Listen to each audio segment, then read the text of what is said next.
Warning, this episode contains brain food that will lead to improved emotional and social intelligence.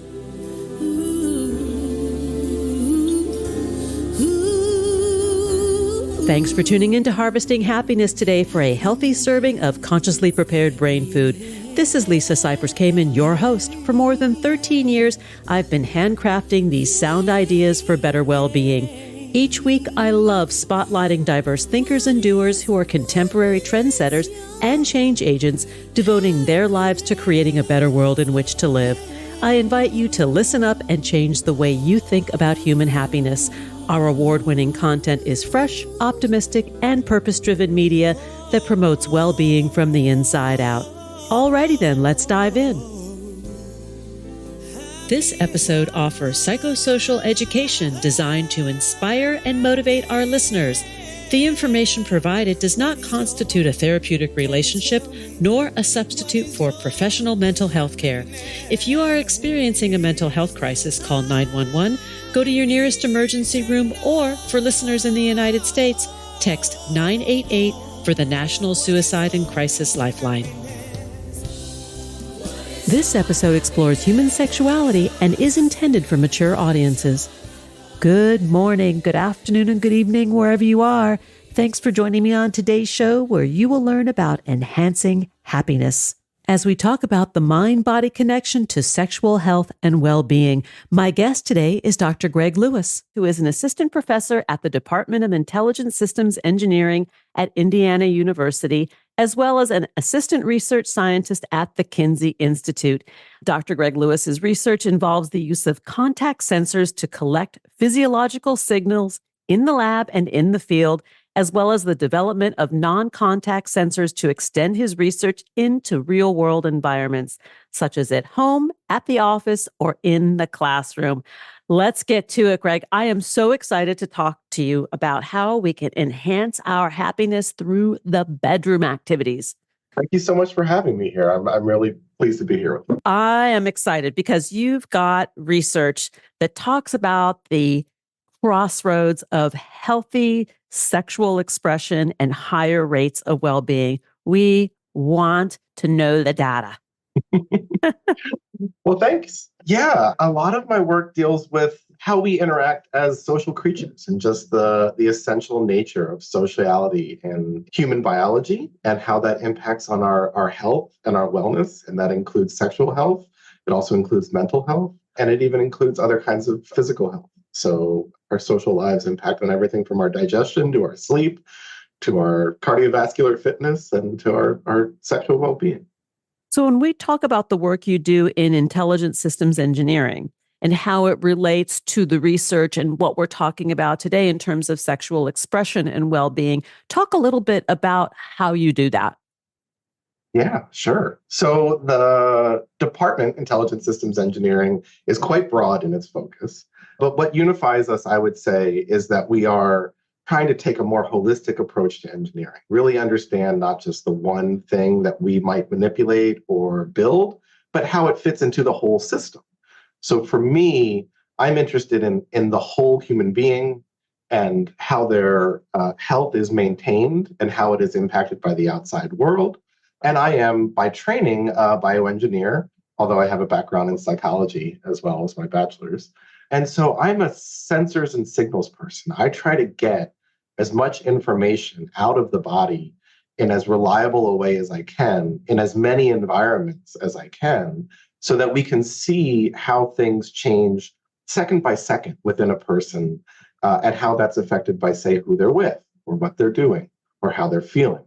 And then some of my work looks at the intervention side, trying to help people improve and recover. And so I work with therapists and doctors and educators, but then I'm trying to provide that signal from the body about what's changing, what's happening in the moment. And so for that, I do a lot of my engineering work on building new devices or new ways to get at that information in a wider range of places. This is really cool work, right? I mean, it's using science to decode some of the ephemeral parts of the human condition as well. Very much. Yeah.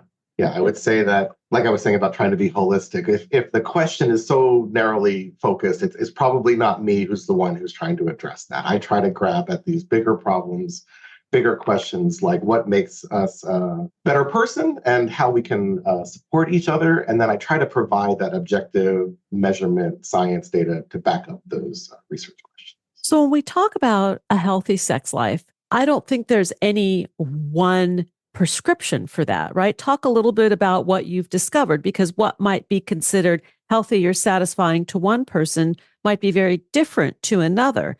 But I think the question is the sensation of having or the feeling of having a satisfying sex life, how it impacts our physical and emotional well-being, how we report Yeah, ourselves.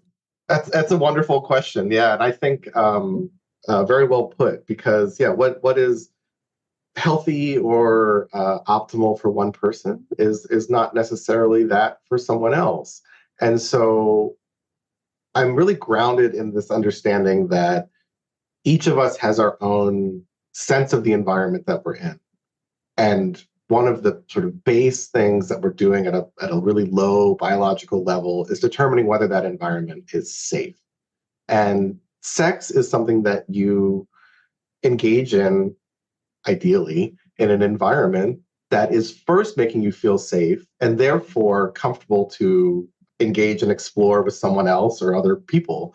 And so when we see that people are made to feel unsafe during sex, it has just really profound negative impacts on their mental health, their well-being, and even their physical health. And so I try to understand that through what's changing in this system that links our feelings to our body, and that's through our nervous system that links our brain and body.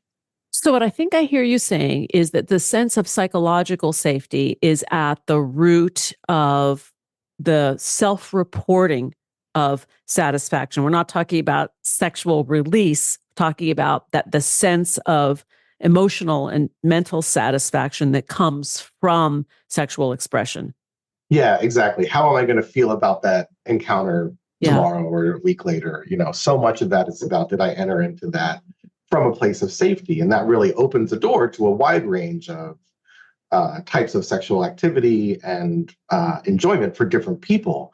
But if you don't sort of come in through the doorway of safety, then it changes the flavor of that for how we think about it and how we feel about it in the future. This is of interest to me because I think in terms of healthy sexual expression, it might not necessarily even be in relationship with another person. Not everybody, there is a portion of the population who they don't engage in sexual relations with others by Absolutely. choice, right? But that Yeah. doesn't mean that they're not able to experience pleasure or connection. Absolutely. Yeah. And then for them, their doorway to safety, their baseline that gives them that sense of safety, it maybe doesn't include another individual in the room physically touching them. But that doesn't mean that they aren't still a human, which means that they are a social creature, which means that they look for other people for cues that this is a safe place, that they're welcomed, and that they can enjoy things just like everyone else. Yeah, absolutely. Let's talk a little bit about the components of psychological safety, because in my perception of it, it's not only the environment, the physical environment, but it's where we as an individual, what our set point is. That if we're not necessarily trusting or not trusting of ourselves, it will be hard to feel safe in any environment, no matter if it's safe or not. Yeah, it's very true. A lot of the work that people do with their therapists or other sort of care providers is to help first build that sense of safety within their own body, within their own skin. And some of my work, I know that we'll talk about more later, touches more on the impact of trauma on some of these systems. And that really can make it so that you just don't feel safe inside your own body. And it's a lot of work to then help a person recover that ability to feel safe within themselves. But that opens the door to then feeling safe with other people. And I would say they're not really separable concepts. Like that's what I say, we're social creatures. We exist through each other. And that safety has to be in some ways created with other human beings that you do form that trust with. It's very hard to then feel safe completely by yourself. Yeah. I mean, I don't think humans are designed to have safety as solo agents. Like we Very, really need each other in community in order to be secure. very much, yeah. And that's what our evolutionary journey sort of created this species that is dependent on one another. And I feel like it's a tragedy when people lose that sense that safety and security comes through each other, like you said, through community. And the sexual expression component, whether it to whatever degree that might be. And I think it's really important to share that the context of this subject matter is shame free. In other words, no one's judging what that expression should look like, but the fact that it is part of the human condition that leads to optimizing well-being, I should say. Optimizing, probably a Yeah. better word, but Yeah. either way, I'm making words up today. that's great, because we can be creative creatures and we Yes. can invent new words. It's wonderful. Yeah. Yeah, I would say there's a range of things that we do together as social creatures, and sex is such an important, basic one of those things. But we enter into, whether it's play, whether it's sport, whether it's music, whether you're creating music with other people or listening to music with other people. We experience these things optimally in a safe social environment where we love the people that we're doing it with, that we enjoy, that they make us feel safe, and maybe they make us then feel safe enough to really get our heart rate up, whether that's playing basketball or having sex or listening to a rock concert. We can enter into that like charged, mobilized physiological state and enjoy it because we started there with people that we already trusted and felt. Yeah. And it's interesting because when you look at modern culture, and it ties into emotional and social intelligence. And if you're not being taught those components, whether it's in the home or in school or in college, it's pretty challenging to go forth in the world and feel good, to give oneself permission for this kind of quantum pleasure. Yeah. Yeah, I would agree. There's a lot of the signals that we get socially are more about go and find your reward, find your fun, find your money, find Yeah. your home, find your new car, and we even sometimes talk about partners in that way, that you're going to find this, person that, ticks all the boxes for you or whatever. And it jumps past the finding the group that makes you feel safe and feel like yourself and feel like you can now express yourself and be comfortable, and then you can enjoy things with those people. It puts the cart before the horse, and it says, go and pursue this career because it's going to make you enough money that then you'll be rich, that then you'll be happy, and it ignores a lot of the steps along the way that are basic to our existence as a species, as humans. We need to do it together. It's like I've never really thought about what you're talking about to this degree, about like that we start with safety. It all sort of emanates from that place of safety to be self-actualized. I guess if we look at Maslow's hierarchy of needs, right, it makes perfect sense. Yeah. But you cannot reach that state of self-actualization without that base of safety. Yeah. And it extends to every part of our lives, sexual expression included. Absolutely. Yeah. And self-acceptance and self-esteem, all of that is tied into safety, which is a very interesting perspective, and it makes total sense. Yeah. And it's, to me, reflected in you can look around at our animal cousins and sort of see this degree of difference, right? Our mammals that we share more in common with, and our primates that we share even more in common with, are so social first. They exist as the family unit or the clan or the pride, and in that group, what that group does is it gives each member of that group safety from which they can then, I don't know, do their be thing. The alpha male hunter, or be the child looking to the adults in the group for lessons, or you need to be safe to engage in sexual activity, especially if you aren't a human living in a home with a door you can lock. If you're a wild animal, like, you need to understand that sexual behavior isn't going to then mean that you're open to threat from a predator. Although at times we do get ourselves involved in predatory relationships in pursuit of sexual pleasure or in pursuit of relationship or finding a companion that we're willing to take less than we deserve. Yeah, absolutely. And I think that there again, like we were saying, that's kind of that cart in front of the horse, where you're going after the pleasure and you're skipping past I'm going to establish a community and an environment that I'm safe in to then find that pleasure. So when you're going to the pleasure first, you're opening yourself up to getting it in ways that are going to be threatening. And then when you look back on it, you're going to feel differently about that experience because you were compromising your safety to achieve it. And as humans, we're driven by pleasure. Like pretty much we are doing everything that we do to avoid pain and suffering and to derive pleasure. So not just in the bedroom, but like in everything that we do, we basically are conflict avoidant as a species. I mean, there are anomalies, those whose pleasure is the conflict, right? There are characters like that, but for the average human. And so this cultivation, I'm being thoughtful for a second about going back to safety and that being the beginning of everything, that with that sense of safety, it allows us to maybe push the limits of pleasure or allowance of pleasure in a more deeply connected way. Yeah, exactly.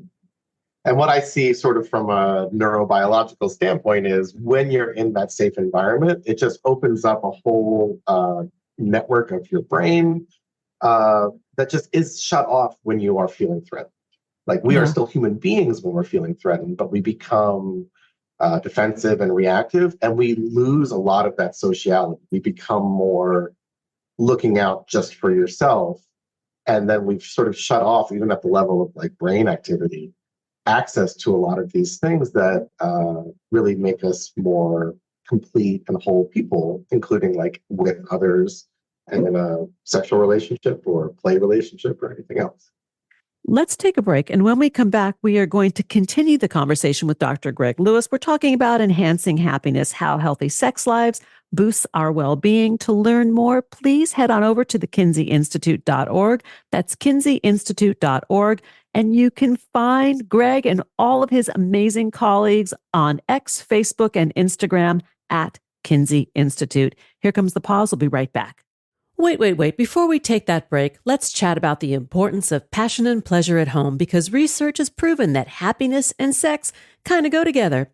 I know. Sometimes it's hard to feel amorous and in the mood when life demands so much of us and there is so little precious time. Whether it's work, kids, elder care, or other important obligations, finding the time and headspace to get it on can be a challenge. If you're anything like me, distractions, long-term relationship status, familiarity, and natural aging can all contribute to a diminished libido. And chore sex. The good news is that with a little curiosity, interest, and effort, better and more satisfying and entertaining intimacy can be yours at any age or stage of life. Today's sponsor, Beducated, has created a shame-free, sex-positive online platform that has helped tens of thousands of people find their sexual happiness. Beducated has more than 100 online sex and relationship courses led by the world's top experts that will help you master new techniques, reignite the spark, and enjoy more sex with greater confidence and new depths of pleasure. No matter your age, gender, sexual orientation, relationship preference, or sexual experience, Beducated is a safe and discreet, judgment-free resource for folks wanting to enhance intimacy in their relationships. I don't know about you, but for me, foreplay starts long before the sexy time begins. Personally, I am a huge fan of chore play. You know what I mean? When your mate does the to-do list without being asked. That's a turn on and guarantees that my lover man is going to get lucky. Seriously, you can learn new fun tips about foreplay, the art of striptease, and so many more titillating topics at beducate.me/happy. Spice up your love life today at beducate.me/happy. educate.me/happy and use code happiness to get 40% off the yearly pass. You can even test the waters with a free 24-hour trial. If you're not satisfied, there is a 14-day risk-free money-back guarantee. That's educate.me/happiness and code happiness. Here comes that pause. We'll be right back. Research tells us that happiness is good for our health. Happy people live longer, are more productive, and make better partners, parents, and professionals. Want more sound ideas for better well-being? Check out our new bonus edition content, More Mental Fitness by Harvesting Happiness, available exclusively on Medium and Substack. One thing I know for certain, happiness waits for no one, and at times we all need a little support. To learn more about lifestyle management and mental fitness consulting services, please visit harvestinghappiness.com. And we're back, continuing the conversation with Dr. Greg Lewis. We're talking about enhancing happiness, exploring the mind-body connection to sexual health and well-being. Let's return to the conversation. All right, Greg, let's talk about our nervous systems and linking how our nervous system behaves. And you're going to get into this from a perspective I know nothing about. So I'm just handing it over to you. Okay, thank you, Lisa. And I want to first credit here my mentor, Stephen Porges, developed the polyvagal theory. And that is very much what is going to inform my discussion of this topic, because it is how I understand our nervous system and many of the topics we've already touched on, like the importance of safety. So I am of the mindset that we are one thing. I am not a dualist in that I separate out the brain from the body, and I think that you can study the brain in isolation. I see us as a holistic organism, and that all parts of us are really one, and therefore my fingers and my toes and my heart are all part of my brain. It really is just one thing. And our brain talks to and listens, primarily really listens to our body through our nervous system. I'm an engineer by training. I look at the information that is conducted up to the brain and down from the brain. And actually, most of the information is coming up. Most of what the brain is doing with the body is listening to, are you hungry? Is your heart racing? How are you moving? How are you sitting? What's going on through our senses? What are you hearing? What are you seeing? Primarily what it's doing is listening and trying to set then its functions based on where that body is. And what we've learned about the nervous system and its evolution is that there is this very primary function of just determining, is the environment safe right now or dangerous right now? And there's even a level beyond danger, which is sort of imminent death. Like the environment is going to probably, harm me to the point that I can't defend myself. And what we see is that in the nervous system, there are sort of in these three different camps, a whole range of behaviors that become available to the organism or the person when they are feeling safe. But they go away when they're not feeling safe, and a whole different set of behaviors become available when they're feeling threatened. And we talk about that usually as the fight-flight system. So when you're in danger, you might, mobilize your physical energy to fight off the attacker, or you might just turn and run away. There is another system that is even older that we share with fish. I mean, we share with our way distant evolutionary cousins, and that's the shutdown and freeze response. And that happens when fighting and fleeing isn't enough and you get caught by the predator. And then you go into this shutdown shock type of state. And so that basic, there's these three different, we call them states that you might be in: a safe state, a threatened state, and a imminent harm state. It really seems to help map into a lot of different biological processes, how your heart is beating, how you're breathing, how you're sweating, but also brain processes, like which part of your frontal cortex is active, and then behaviors as well. So how you're going to sound in your voice, how you're going to express your emotion on your face are all tied to the activity of these different biological states. So in the safe zone, the majority of us are more apt to want to be amorous. Yes. In the sort of elevated fight or flight mode, there are some people who Yes. that for them, that is the safe zone where it gets their juices flowing. Yes. I mean, and you'll tell me, you're the researcher, in that like completely um, live or die state, there may even be a segment of the population that for them, that is that zone of comfort given their stories. Yeah. And it's Given all their based on personal story, history. right? Like the Yeah. history. Yeah. It's based on where we've come from and what we've experienced already. And yeah, we are constantly just adding to our personal repertoire, and we all become, unique individuals from even before the moment that we're born, because of that, because of those different exposures to different environments. Yeah, but I would say that I'm sorry. No, no, you should finish your thought. And then I was going to ask you for some tips to for self-regulation and finding that safe zone within ourselves, and how do we look for that in community building. Yeah. Okay. And I was just going to say first that maybe a lot of us get up into that heightened arousal, mobilized state during sex that's pleasurable or during other activities that are pleasurable. But we might enter into it first from a place of safety. And that Yeah. can be very different. And actually, that is usually very healthy to be able to transition between these different states in a predictable way. So knowing that I can start off safe, things can get really Get heated and wild. excited and everything really wild. But that afterwards, the person that I'm with, the place that I am, I'm going to be able to go back to safety when that's done. That's what's so critical, I think, to a really healthy and So knowing that there ultimately is no risk to harm. I think yes, that's what you're saying. Like that's what you I'm could go saying. through, you could run the gamut of the excitement spectrum, Yep, but nothing bad's going to happen. Like things are going to be okay because you feel safe in the relationship. exactly.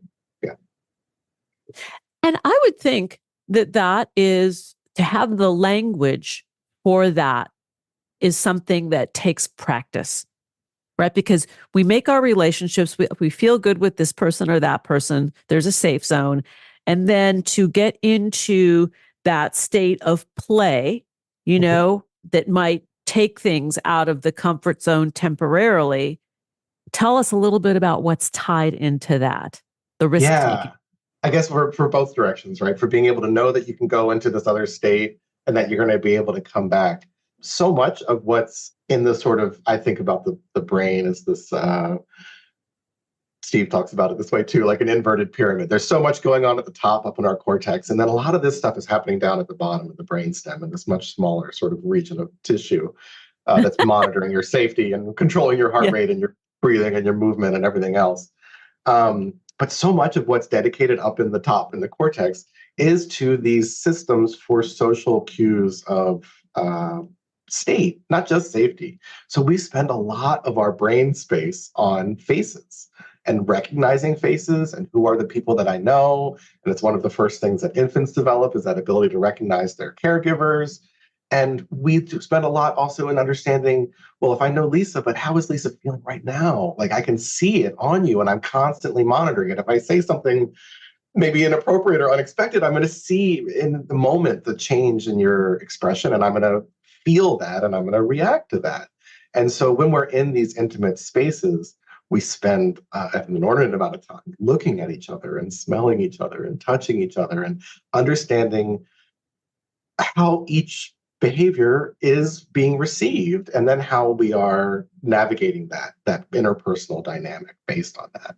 So we do a lot of this even subconsciously, just tuning into that other person.